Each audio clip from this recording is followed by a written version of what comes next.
18 தர்பார். வணக்கம் மக்களே, இது நியூஸ் 18 தர்பார். அதாவதுங்க, யார் யாருக்கு எங்கெங்க எப்படி அதிகாரத்தை கொடுக்கணும் கொடுக்க கூடாது அப்படின்னு நாட்டில் ஒரு பக்கம் குளகுளன்னு குழம்பிட்டு இருந்தாலும், இன்னொரு பக்கம் ட்ரெயின் வருமா வராதா எங்க ஊருக்கு அப்படின்னு தவிச்சிட்டு போய் கிடந்தாலும், எது எப்படி இருந்தாலும் நாங்க உங்களுக்கு கொடுக்கறதுல மட்டும் குறைவே இருக்காதுங்கிறதுனால ஒன்று ஒன்றா எடுத்து கொடுக்கோம். பார்த்து என்ஜாய் பண்றது மட்டும்தான் உங்க வேலை. வாங்க நிகழ்ச்சிக்குள்ள போவோம். சம சீனுமால கரூருக்கு நேரா போறோம். அங்க நம்ம ஜோதிமணி இருக்காங்க இல்லையா, எம்பி, அவங்க அப்படியே குழுவா சேர்ந்து ஒரு விஷயத்துக்காக போராடிட்டு இருக்காங்க. என்னன்னு கேட்டோம். அதாவதுங்க, ஆக்கிரமிப்பை அகற்றி அந்த பக்கம் கொண்டு போங்கன்னு சொல்றாங்க. ஆனா பாவம், இவ்வளவு வருஷமா இருந்தவங்க திடீர்னு எங்க போவாங்க அப்படின்னு அவங்க ஒரு பக்கம் கேட்காங்க. கேள்வி நியாயம்னாலும் இந்த பக்கத்தையும் பார்க்க வேண்டியிருக்கு. அதனால போலீஸ்காரங்க என்ன செய்யாங்க, ஒண்ணுமில்ல நேர ஸ்டேஷன் வரைக்கும் வந்துட்டு போயிருங்க அப்படின்னு கூப்பிட்டுருக்காங்க. என்னன்னு பார்த்துருங்க.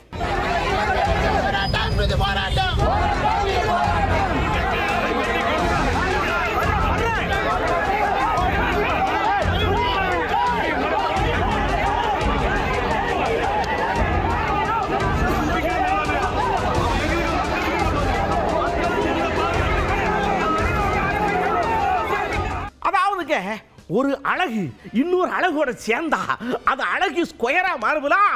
அப்படித்தான் அந்த ஸ்ரீலீலா இருக்காங்கல்ல, பராசக்தி படத்தை எடுத்தாங்கல்ல, அவங்க ஒரு விஷயத்தை அழகா பண்ணாங்க. அழகு சேர்ந்து எல்லாரையும் மெய்மறக்க வச்ச விஷயத்தை தான் இப்ப பார்க்க போறோம்.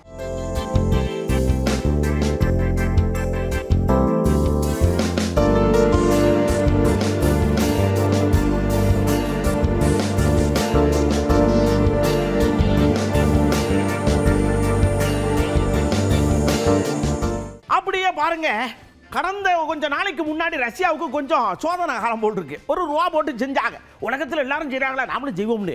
அந்த ரோபோட்டு டப்புன்னு மல்லாக்கப்படுத்து மட்ட மல்லாக்க கீழே விழுந்துருச்சு. எல்லாருக்கும் பதட்டமாகி போச்சு. வேகமா வேற ஒரு ரோபோட்டை பண்ணி நேராக புட்டின் கிட்ட விட்டோன்னே, ஐயா மிஸ்டர் புட்டின் அவர்களே, நான் தான் புது ஏஐ ரோபோட்டு, நல்லா இருக்கீங்களா, சாப்பிட்டீங்களா, நீங்க என்ன சொன்னாலும் செய்வேன் அப்படின்னு அவரை ஆச்சரியத்தில் ஆழ்த்தி பிடிச்சுன்னா பார்த்துக்கிடுங்களேன்.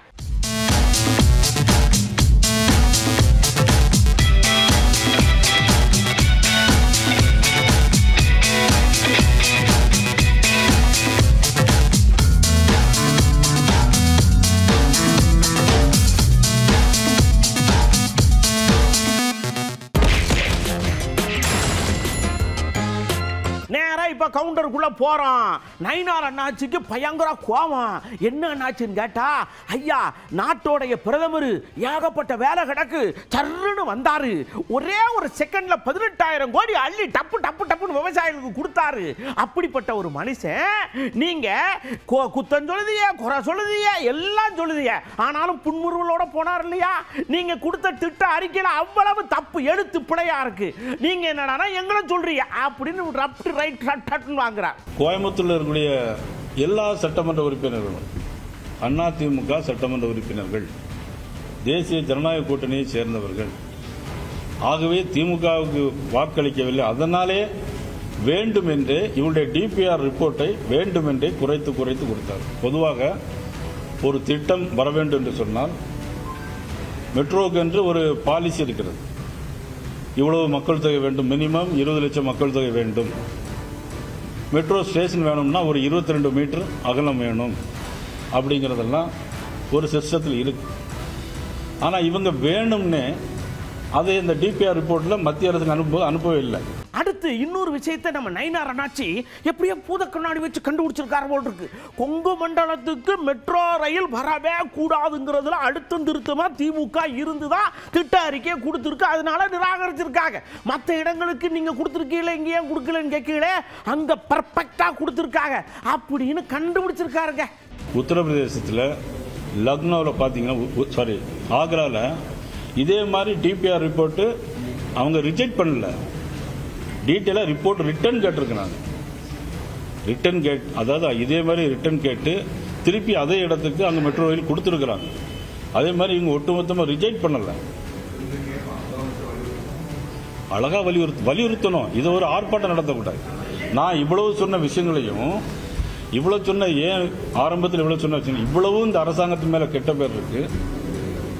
அதனால இவங்க என்ன பண்ணணும், இவங்க என்ன சொல்லியிருக்காங்கன்னா, கோயம்புத்தூர்ல மதுரையில் பஸ் டிரான்ஸ்போர்ட்டுக்கும் மெட்ரோ டிரான்ஸ்போர்ட்டுக்கும் 2 to 3 minutes தான் கேப் இருக்குது. ஆகவே தேவையில்லை. 2 to 3 minutes தான் கேப் இருக்குது. பஸ் டிரான்ஸ்போர்ட்டுக்கும் மெட்ரோவுக்கும் 2 to 3 minutes தான் கேப் இருக்குன்னு எழுதியிருக்காங்க. இவங்க ஏன் அப்படி எழுதுனாங்க? எங்களுக்கு வேணும் அப்படின்னு எழுதணும். ஒன்று ரோ அப்படின்னு சொல்லுவாங்க, மீட்டர் ரோ அப்படின்னாக்கி அந்த ஸ்டேஷன், மெட்ரோ ஸ்டேஷன் அதில் மினிமம் 22 மீட்டர் அகலம் இருக்கும். இவங்க கொடுத்துருக்குது 10 to 12 மீட்டர் கொடுத்துருக்குறாங்க. ஒரு ரயில் வரணும்னா எவ்வளோ இடம் வேணும், ஸ்டேஷன் எவ்வளோ கட்டணும். 10 மீட்டர்னா 30 அடி தான் ஆச்சு. 30, 32, 33 அடி ஆச்சு. 33 அடியில் எப்படி ஸ்டேஷன் கட்ட முடியும்? சரி, இப்போ மக்கள் தொகை எவ்வளவு? ஒரு ப்ராஜெக்ட் போடும்போது பூஸ்ட் பண்ணியாவது கொடுக்க தெரிஞ்சிருக்கணும். இவங்களுக்கு வேணும்னே கொடுக்கக்கூடாது. ஏன் தெரியுமா? கோயம்புத்தூர் கொடுக்கக்கூடாது, கொங்கு மண்டலத்தை கொடுக்கக்கூடாது அப்படிங்கிற நோக்கத்தில் தான் ரிப்போர்ட்டை அனுப்பியிருக்காங்க. அப்படியே நம்ம அக்காட்ட போய் இப்படி சொன்ன உடனே அக்கா ஒரு விஷயத்தை சொன்னாங்க. என்ன சொன்னாங்க தெரியுமா? இப்போ நாங்க 3வது முறையா பிரதமர் நரேந்திர மோடி அவர்களுடைய தலைமையில் சீரிய முறையில் ஆட்சி நடத்திக்கிட்டு இருக்கோம் இல்லையா? நாங்க கப்பல் துறைமுகம் பண்றோம், விமானம் இது பண்றோம், அப்படியே திறந்தா ட்ரெயினா ஜர்ரு ஜர்ரு ஜர்ரு ஜர்ரு ஜர்னு போகுது. நீங்க கூட்டணியோட திமுக இருந்து இல்ல காங்கிரஸோட, அப்ப என்ன நடந்துச்சு அப்படின்னு எதிர்கேள்வி கேட்காக தமிழிசைக்கா. பாஜக புறந்தள்ளினதுனால தான் இன்னைக்கு வளர்ச்சி திட்டங்களை மத்திய அரசு கொடுக்கலன்றது எவ்வளவு பெரிய பொய் நம்ம எல்லாருக்குமே தெரியும். இந்த ஏர்போர்ட் எவ்வளவு வளர்ச்சி அடைஞ்சிருக்குது இல்லையா? போர்ட் எவ்வளவு வளர்ச்சி அடைஞ்சிருக்கு. சமீபத்தில் தூத்துக்குடி ஏர்போர்ட் எவ்வளவு வளர்ச்சி அடைஞ்சு 11 லட்சம் கோடி ரூபாய்க்கு வளர்ச்சி திட்டங்கள் கொடுக்கப்பட்டிருக்கிறது.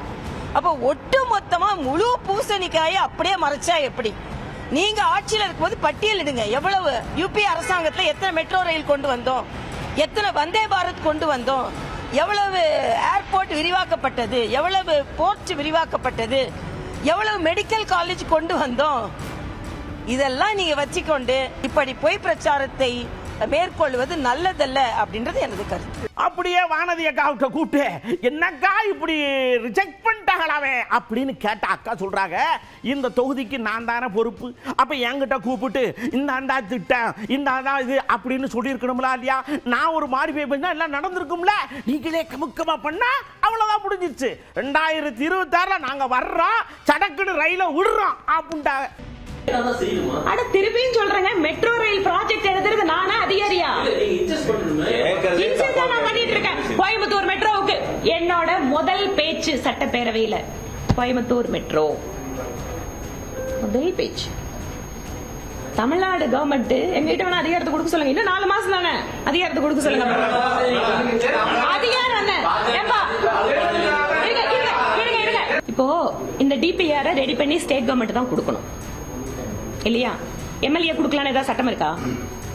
எம்பி கொடுக்கலாம் ஏதாவது சட்டம் இருக்கா? இல்ல இல்ல, ஸ்டேட் கவர்மெண்ட் தானே கொடுக்கணும். அப்ப அவங்க தானே கொடுக்கணும். இல்ல தேர்தலுக்கு அதுக்கும் இதுக்கு என்ன சம்பந்தம் இருக்கு? 2026 அப்புறம் ஒழுங்கான டிபிஆர் தயாரிக்கிறதுக்கான வாய்ப்பு எங்களுக்கு கிடைக்கும்னு சொல்றேன். அப்படியே நம்ம தயாநிதி மாறன் ஐயா ரொம்ப நாள் கழிச்சு உள்ள ஒரு விஷயத்தை கண்டுபிடிச்சு அவங்களும் சொல்றாங்க. எம்பி இல்லையா, பிரதமர் வாராங்க, நல்ல விஷயம், ஏதோ கொடுக்குறாங்க, ஓகே. ஆனால் அவங்க வரும் பொழுது ஏதாவது ஒரு விஷயம் நெகட்டிவ் மாதிரி எங்களுக்கு தெரிகிற மாதிரி ஒன்று பண்ணி விட்டுறீங்களே, அது ஏன் தான் எங்களுக்கு இன்னமும் புரிய மாட்டேங்குது அப்படின்னு கேட்காரு. விளக்குங்க பார்ப்போம். ஏற்கனவே முதலமைச்சர் அவர்கள் தெளிவாக சொல்கிறார்கள், தமிழ்நாட்டு வளர்ந்து வருகின்ற மாநிலங்கள் பார்த்தீங்கன்றால் இந்தியாவிலே முதல் மாநிலம் எதென்றால் தமிழ்நாடு. அதுவும் குறிப்பாக திட்டங்களை பொறுக்கி ஆகராவில் 20 லட்சம் பேர் கம்மியா இருக்காங்க, அங்க நிதி ஒதுக்கீடு செய்கிறார்கள். ஆனால் தமிழ்நாட்டை குறிப்பாக வஞ்சிக்கின்ற வகையிலே அது மோடி வருகிறார், பிரதமர் மோடி வருகிறார், அப்பொழுதுதான் வஞ்சிக்க வேண்டும் என்று அறிவிப்பு வருகிறது. பொதுவாக என்ன சொல்வாங்கன்னா, பிரதமர் வர்றாங்கன்னா நல்ல அறிவிப்பு வரும்பாங்க. ஆனா பிரதமர் தமிழ்நாட்டுக்கு வந்தா நல்ல அறிவிப்புகளே வருது, தமிழ்நாட்டுக்கு விரோத அறிவிப்புகள் தான் வருகிறது. அப்படியே நம்ம பொன்முடி என்னாச்சு, ரொம்ப நாளா பேசாம இருந்தார்ல, உள்ள இருந்தது பூரா எடுக்காரு. ஐயா ஒரு திட்டம் கொடுக்குறோம், அந்த திட்ட அறிக்கையில தவறு இருக்கு, இங்க வாங்க ஏப்பா அந்த 3வது பக்கத்தில் இப்படி தவறு இருக்கு, 4வது பக்கத்தில் இப்படி தவறு இருக்கு, 5வது பக்கத்தில் இப்படி இருக்கு, அதை பூரா சரி பண்ணிட்டு வாங்க அனுப்பிச்சு விடுவோம்னு தானே சொல்லணும். அதை விட்டு 3வது பக்கத்துக்கு ரிஜெக்டட், 4வது ரிஜெக்டட், 5வது பக்கத்தில் தப்பு ரிஜெக்டட், இப்படி பண்ணா உங்க திட்டம் தானே அது அப்படி தானே கேட்போங்க. அவர்கள் சொல்லுவதெல்லாம் வினாக்களாக கேட்டு தமிழக அரசிடமிருந்து பதில் பெற்றிருக்க வேண்டும். அதையெல்லாம் விட்டுட்டு ஒட்டுமொத்தமாக நிராகரிப்பது என்பது அவர்கள் செய்கிற அரசியலை தவிர அவர்கள் தமிழகத்து மக்கள் என்று சொன்னால் இங்கே திராவிட முன்னேற்ற கழகத்தின் தலைமையிலே அமைந்திருக்கிற ஆட்சி, இந்த ஆட்சிக்கு எப்பொழுதும் அவர்கள் தொல்லை கொடுக்க வேண்டும் என்று எண்ணுகிறார்கள். ஆனால் தமிழக முதலமைச்சர் அவர்கள் கடந்த 4.25 ஆண்டுகளாக இவைகளையெல்லாம் நிராகரித்து மிக சிறப்பாக தமிழகத்தை வளர்த்திருக்கிறார். இன்னும் இவைகளையெல்லாம் வளர்ப்பார். அவர் நேற்றே உறுதியோடு சொல்லிவிட்டார், இந்த மெட்ரோ ரயில் திட்டத்தை நாங்கள் நிறைவேற்றுவோம் என்று சொல்லியிருக்கிறார். மிக விரைவிலே அதுவும் நிறைவேற்றப்படும். ஒன்றிய அரசே தமிழகத்தை வஞ்சிக்க நினைக்காதே என்று உங்களுடைய மூலமாக நான் மீண்டும் ஒன்றியத்தினுடைய அமைச்சர் அவர்கள் இப்ப இன்னைக்கு கூட ஒரு அமைச்சர் பதில் சொல்லியிருக்காரு, அவர்கள் எல்லோருக்குமாக சேர்த்து நான் இந்த பதிலை சொல்ல விரும்புகிறேன். அப்படியே டபக்குன்னு ஒரு விஷயத்தை அவருக்கும் கொஞ்சம் முட்டலாவே இருக்கும்ல. அப்ப சொல்றாரு, இனிமே அவர் வந்தாருன்னா வர வேண்டியது ஒண்ணு ஓகே சொல்லுங்க, இல்லைன்னா இது சரியில்லைன்னு எங்கிட்ட கொடுங்க, திருத்தி தருவோம். அதை விட்டுவிட்டு நீங்களே உள்ள பாக்கெட்ல வச்சுக்கலாம் இருக்க முடியாது அப்படின்னு அவரை சொல்றாரு. அவ்வளவுதான். மசோதாவை ஏற்றுக்கொள்கின்ற அதிகாரம் ஆளுநருக்கு உண்டு. ஏற்றுன்னு கையெழுத்து போட்டு அனுப்பிடலாம், இல்லைன்னா அரசுக்கு திருப்பி அனுப்பலாம். ஏன்னா அவர் சந்தேகம் வந்து வேணாம்னு அரசுக்கு திருப்பி அனுப்பலாம். அதற்கு பிறகு அதை அரசு மறுபடியும் கையெழுத்து போட்டு அனுப்பிட்டா அதையும் அவர்கள் அப்ரூவ் பண்ணணும் தவிர மறுக்க முடியாது. ஆக ஆளுநருக்கு நிராகரிப்பு செய்கிற அதிகாரமே இல்லை. இந்த 3 தான்: மசோதாவை ஏற்றுக்கொள்வது, அரசுக்கு திருப்பி அனுப்புவது, நிராகரிப்பு செய்வது. இந்த 3 தவிர அவங்களுக்கு எதுவும் கிடையாது. அப்படி நிராகரிப்பு நினைச்சு மறுபடியும் சட்டமன்றத்தை நிறைவேற்றினா அது சட்டமா ஆயிடும். அதைத்தான் இன்று மத்திய அரசு ஒன்றிய அரசுக்கு சொல்வது போல் 4வது அவங்க என்ன பண்ணியிருக்காங்க, ஒன்றிய அரசு எங்களுக்கு அதிகாரம் இருக்கு, குடியரசுத் தலைவர் இருக்கு அப்படின்லாம் சொல்லியிருக்காங்க. இது ஒன்றிய அரசு பாஜக அரசிற்கு கிடைத்திருக்கிற மிகப்பெரிய அடி. அப்படியே இதை விளக்குறதுக்காக வழக்கறிஞர் வில்சன் ஐயா வந்தார். ஐயா, உச்சநீதிமன்றம் கருத்து தெளிவுபடுத்தி இருக்குது, இது தீர்ப்பு அல்ல. ஆனா அதுக்காக நீங்க அப்படியே ஒரு வருஷத்துக்கு கொண்டே வச்சுட்டு நீங்க வாட்டுக்கு டீ குடிக்க போறேன், ஊட்டிக்கு போறேன்லாம் போக முடியாது. உங்களுக்கு பிடிக்கலன்னா சடக்குன்னு கவர்மெண்ட்டை கொடுத்து இதை திருத்தி கொடுங்கன்னு சடக்குன்னு கேட்டனா அப்படின்றத தான் சொல்லியிருக்காங்கன்னு எல்லாருக்கும் விளக்குறார்.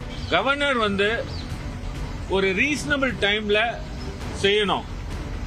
இப்ப ஒரு பில்லு தமிழக சட்டசபைன்னு எடுத்துக்கங்க, அனுப்பி வைத்தால் அதற்காக கவர்னர் அவர் வந்து வருட கணக்கில் அதன் மேல் நடவடிக்கை எடுக்காமல் உட்கார்ந்து கொண்டிருக்க முடியாது.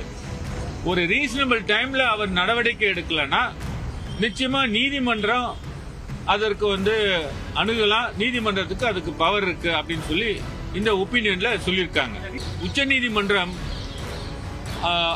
ஒரு தீர்ப்புல மணிப்பூர் அசம்பிளி கேஸ்ல வந்து ரீசனபிள் டைம்னா என்னன்னு டிஸ்கஸ் பண்ணியிருக்காங்க. 3 மாதம் என்று சொல்லியிருக்கிறார்கள். அந்த 3 மாதம் உச்சநீதிமன்றம் வந்து ரீசனபிள் டைம் பிக்ஸ் பண்ணியிருக்கும் போது நிச்சயமா மறுபடியும் கவர்னர் வந்து வந்த காலத்துல 5 வருடத்துக்கும் அவர் எந்த நடவடிக்கை எடுக்காம உட்கார்ந்து இருக்கலான்ற அந்த நினைப்புல இருக்க முடியாது.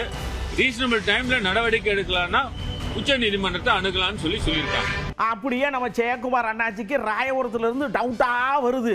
ஏங்க, செத்த நாள் வரைக்கும் நீங்க எஸ்ஐஆர் கிடந்தீங்க, அப்புறம் இப்ப மெட்ரோவை தூக்கி வச்சு நிக்கிய, அதுக்கப்புறம் இந்த விஷயத்தை தூக்கி வச்சு நிக்கிய, சைடுல வேணாம்கிய, இந்த பக்கம் சைடுல கொடுத்து விடுதிய. உங்களை எப்படி புரிஞ்சுக்கிறதுனே எனக்கு தெரியலையே. ராயபுரமே கலகலத்து போன மாதிரி இருக்குது. எனக்கு ஒழுங்கா தெளிவுபடுத்துங்க அப்படிங்க. நான் கேட்கிற ஸ்டாலின் பேருக்கு நீங்க வந்து சார் வேணான்னு சொல்லி நீங்க வந்து எஸ்ஐஆர் வேணான்னு சொல்லிட்டு நீங்க எதிர்க்கிறீங்க. அப்புறம் ஏன் வந்து கல அளவில் வந்து உங்க கட்சிக்காரில் முடுக்கி விட்டு எஸ்ஐஆர் பணிக்கு வந்து நீங்க வந்து கள்ள ஓட்டு சேருங்க, இறந்தவங்க ஓட்டு நீங்க வந்து அப்படியே வச்சுவீங்க ஏன் சொல்றீங்க? நீங்க புறக்கணிச்சுட்டு போங்க, நாங்க வந்து எஸ்ஐஆர் பணிகளை நாங்க எங்களை ஈடுபடுத்திக்கல அப்படின்னு புறக்கணிச்சு போனோம். ஆனா ஒப்புக்காக ஒரு சாக்கு போக்குக்காக எஸ்ஐஆர் எதிர்த்து விட்டு முழுக்க எஸ்ஐஆர் வந்து தீவிரமா அமல்படுத்துகின்ற கட்சி வந்து திமுக.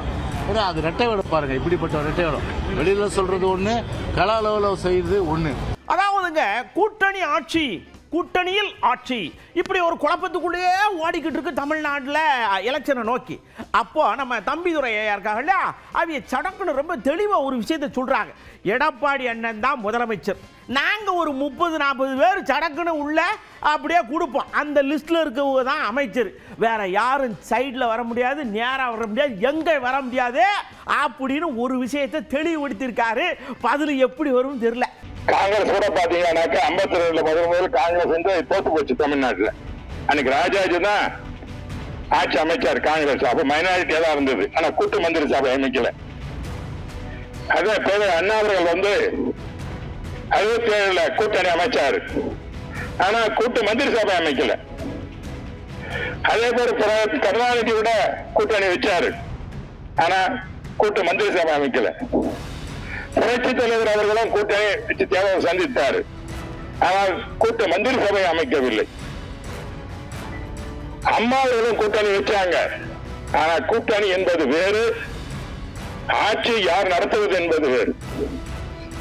ஆட்சியை அனைத்து இந்திய அண்ணா திராவிட முன்னேற்ற கழகம் தான் நடத்துமே ஒழிய அதில் மற்ற கட்சிகளுக்கு கூட்டணி பங்கேற்கு இடமே கிடையாது.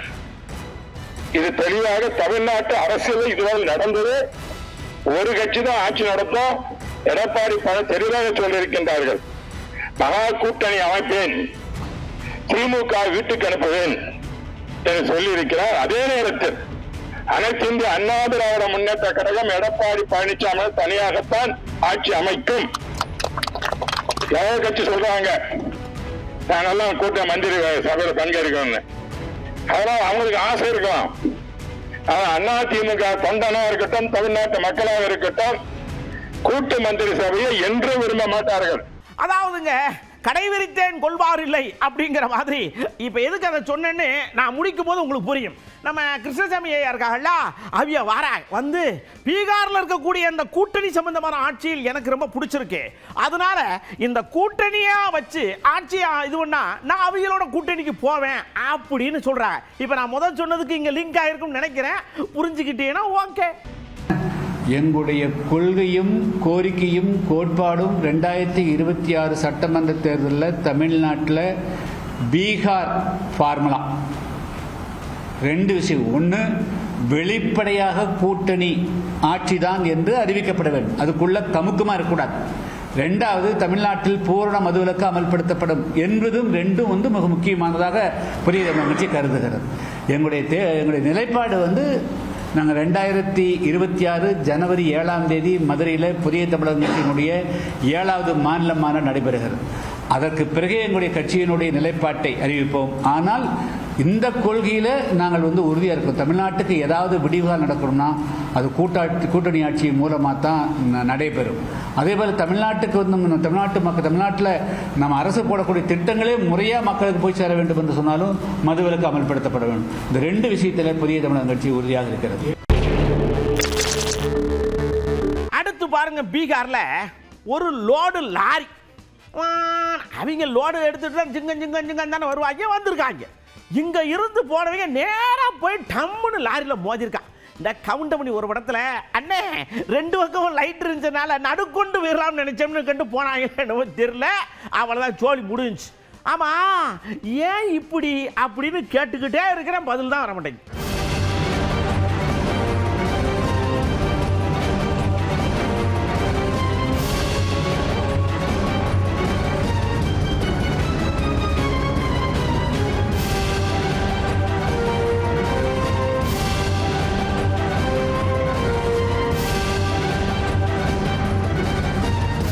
ராஜஸ்தானி இதே மாதிரி தான், வண்டி இங்கிட்டு வருது அங்கிட்டு வருது, ஒரு செத்தவட நின்று 4 பக்கமும் பார்க்க வேண்டியதானே, மோதி இப்ப டம்முன்னு அந்த ஐயா கீழே கிடக்காரு. சீரியஸா எதுக்காக இவ்வளவு அவசரம், ஏன் இவ்வளவு அவசரம்?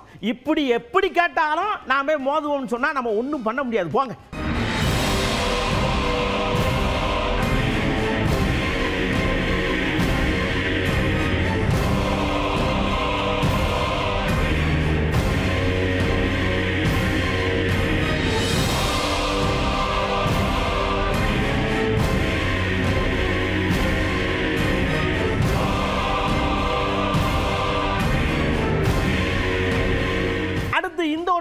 இந்தோனேஷியாவில் தாங்க நிறைய நிலநடுக்கம், அதுக்கப்புறம் சுனாமி, எரிமலை வெடிக்கிறது, இப்படி எல்லாமே வரும்பாங்க.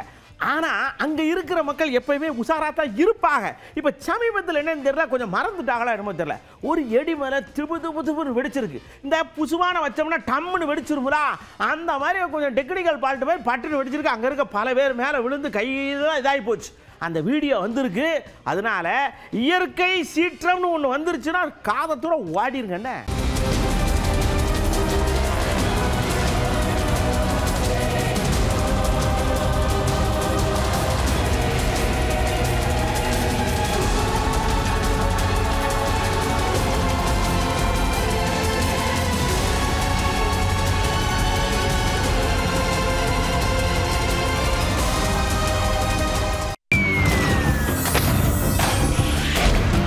அடுத்து பாருங்க, நேரா அழகிய உலகத்துக்குள்ள இந்தோனேஷியாவுக்கு போற. இப்போ அதாவதுங்க, இந்த உலகத்தில் மற்றவர்களை கவர்றதுக்காக என்னென்னலாம் பண்ணலாம் அப்படின்னு யோசிக்கிறதுனுடைய விளைவு தான் இது. மண்டையில் இருக்கிற முடி இருக்குல்ல, அதை என்னென்னலாம் பண்ணணுமோ அதெல்லாம் பண்றாங்க. மட்டமெல்லாம் அங்கே படுத்துக்கிட்டு தங்கட்டி குச்சிக்கிட்டே காலில் பந்தை போட்டு இது விட்டுறாங்க. பார்க்க நல்லா தான் இருக்கு. உங்களுக்கு முயற்சி பண்ணணும்னா பயிற்சி எடுத்துட்டு பண்ணுங்க, இல்லைன்னா பண்ணாதியா, அவ்வளோதான்.